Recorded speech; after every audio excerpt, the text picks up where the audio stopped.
ناظرین،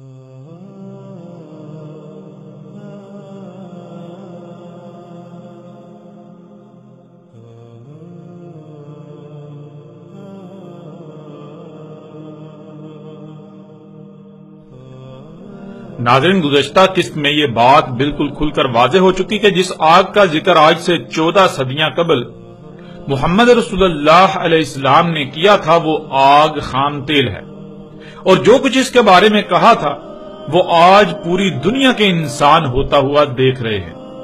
اب آگے بڑھتے ہیں اور دیکھتے ہیں کہ محمد رسول اللہ علیہ السلام نے اس آگ کے بارے میں مزید کیا کہا تھا، مزید کیا رہنمائی کی تھی۔ تو اس وقت ناظرین سکرین پر آپ کو روایت نظر آ رہی ہے۔ رسول اللہ صلی اللہ علیہ وآلہ وسلم نے کہا، ویل ہے، یعنی دنیا و آخرت میں عربوں کے لیے ہلاکت ہے اس شر سے تحقیق جو قریب ہی آیا چاہتا ہے۔ فلاں پا گیا وہ جس نے اپنا ہاتھ اسے حاصل کرنے، اس میں سے کچھ بھی لینے سے روکے رکھا۔ ناظرین صراحت کے ساتھ یہ بات واضح ہو چکی کہ وہ شر جس کا ذکر محمد رسول اللہ علیہ السلام نے کیا تھا وہ یہی آگ تھی جسے آج خام تیل کہا جاتا ہے۔ اور اس روایت میں محمد رسول اللہ علیہ السلام نے واضح دو ٹوک الفاظ میں یہ بھی کہہ دیا کہ فلاح پا گیا وہ جس نے اپنا ہاتھ اس شر کو حاصل کرنے سے روک کے رکھا۔ اور ناظرین ظاہر ہے جس نے اسے لے لیا وہ اللہ کے قانون میں فلاح کیسے پا سکتا ہے؟ اس پر تو اس کا جرم ثابت ہو گیا۔ اور اگر حق واضح ہو جانے کے بعد وہ اپنے ہاتھ کو روک لیتا ہے تو بلا شک و شبہ اللہ غفور الرحیم ہے، لیکن اگر حق واضح ہو جانے کے باوجود بھی وہ خود کو اس شر سے نہیں روکتا تو پھر بلا شک و شبہ اللہ الجبار القہار بھی ہے۔ ناظرین غور کریں، آج کون ہے جس نے خود کو اس شر خام تیل سے روکا ہوا ہے؟ جب آپ غور کریں گے تو شاید ہی کوئی انسان آپ کو ایسا نظر آئے۔ سب کے سب انسان اس میں سے لے رہے ہیں، اپنا ہاتھ اس کی طرف بڑھا رہے ہیں۔ آپ غور کریں، جو گاڑی آپ چلاتے ہیں اس کا وجود کیسے ممکن ہوا؟ کیا اسی خام تیل سے اس کا وجود ممکن نہیں ہوا؟ اس میں بطور ایندھن آپ کیا استعمال کر رہے ہیں؟ ذرا غور تو کریں۔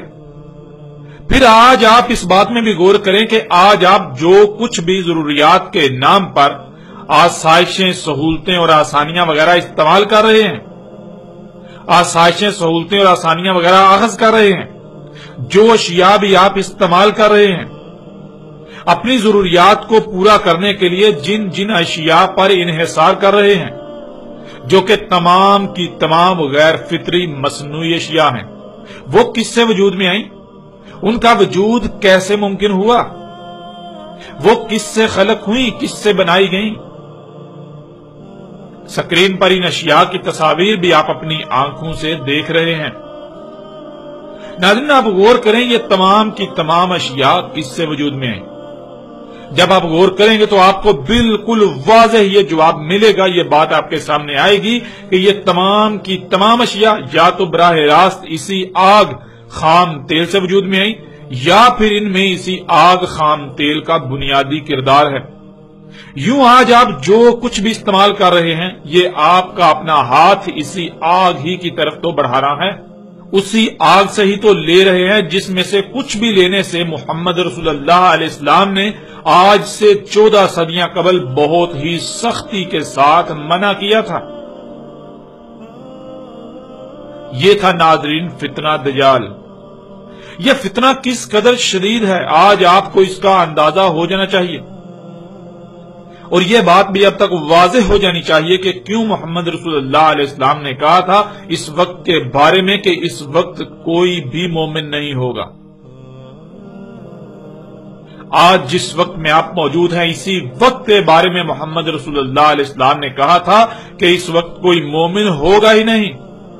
اور ناظرین آپ جس پہلو سے بھی غور کریں یہی تلخ حقیقت آپ کے سامنے آئے گی جو آپ پر کھول کھول کر واضح کی جا چکی اور مزید واضح کی جا رہی ہے۔ آج عرب دنیا اسی آگ کی بنیاد پر خوب موجیں اور عیاشیاں کر رہی ہے۔ آج عرب دنیا میں جنت کے مزے لوٹ رہے ہیں، لیکن ان قریب ان کے ساتھ وہ ہونے والا ہے جس کا یہ تصور بھی نہیں کر سکتے۔ خام تیل اللہ کے غیب میں سے تھا. اللہ نے قرآن کے شروع میں کہا اور قرآن میں بار بار کہا غیب سے مومن بننے کا. لیکن ان عربوں نے جو دین کے ٹھیکیدار بنے ہوئے ہیں، نہ صرف اللہ کے غیب کا کفر کرتے ہوئے زمین کو پھاڑا، زمین کو چیر پھاڑ کر اللہ کے غیب میں سے اسے نکالا، بلکہ الٹا آج اس پر فخر محسوس کر رہے ہیں.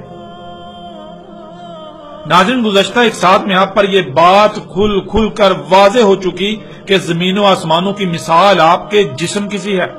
جیسے آپ کے جسم میں خون ہے، بالکل اسی طرح زمین کا خون خام تیل ہے، جسے اللہ سبحانہ و تعالیٰ نے قرآن میں بعض مقامات پر برکات کہا اور بعض مقامات پر تین، اور اس کے علاوہ بعض مقامات پر تو بالکل واضح الفاظ میں اسے زمین کا خون کہا، جیسا کہ آپ سورہ البقرہ کی اس آیت میں بھی دیکھ سکتے ہیں.